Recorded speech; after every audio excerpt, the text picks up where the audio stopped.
So how many of you have met someone in the last 24 hours, within 3 seconds, you knew that you liked them? Raise your hand. And how many of you met somebody you immediately didn't like them? Raise your hand. And how many of you observed neutrality in yourself? Anybody? Okay, a couple, 3, 4 of you. Yeah. This is what we do. We often don't observe ourselves in neutral unless we're programming ourselves to do that. So think of yourselves at the calibration meeting.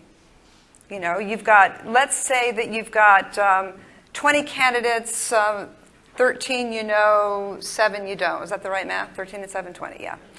And then to notice for yourself in that moment as you're asked to make critical decisions about your succession plan, are you practicing neutral?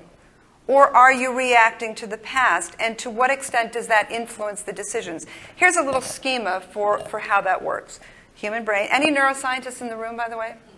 Okay, phew. Because when I start talking about the hippocampus and the amygdala, I got to make sure I know who my audience is.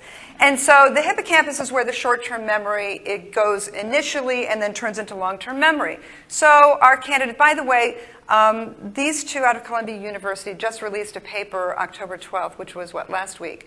So this is shamelessly borrowed from them. So you see 2 items, A and B.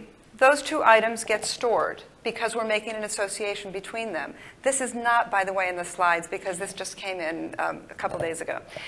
So we have an association of A equals B in the brain. So when I see B, what am I thinking? A, right? And so when we start replacing a memory with, for example, stay-at-home moms.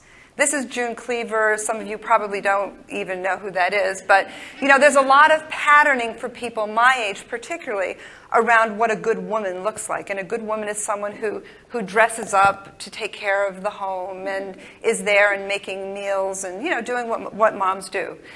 And so what happens is that I then associate sort of all images of women with the initial association in my brain. And then when I'm at work, I'm making those associations with professional women with what's in the long-term memory bank. And so interesting study from a couple years ago out of London School of Economics shows, now men, this is not, please, this is just data, that men whose wives don't work have less capacity to rate women as professionally capable than men whose wives do work.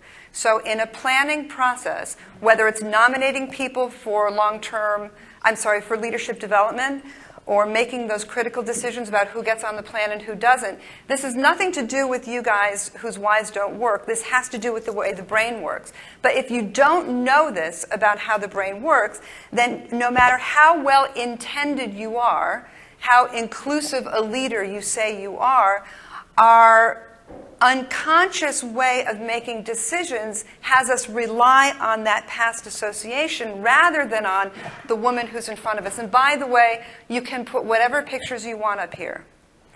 You can, just as we said earlier, you know, any grouping that you want to explore. So bias is the process by which the brain uses these mental associations and makes these shortcuts.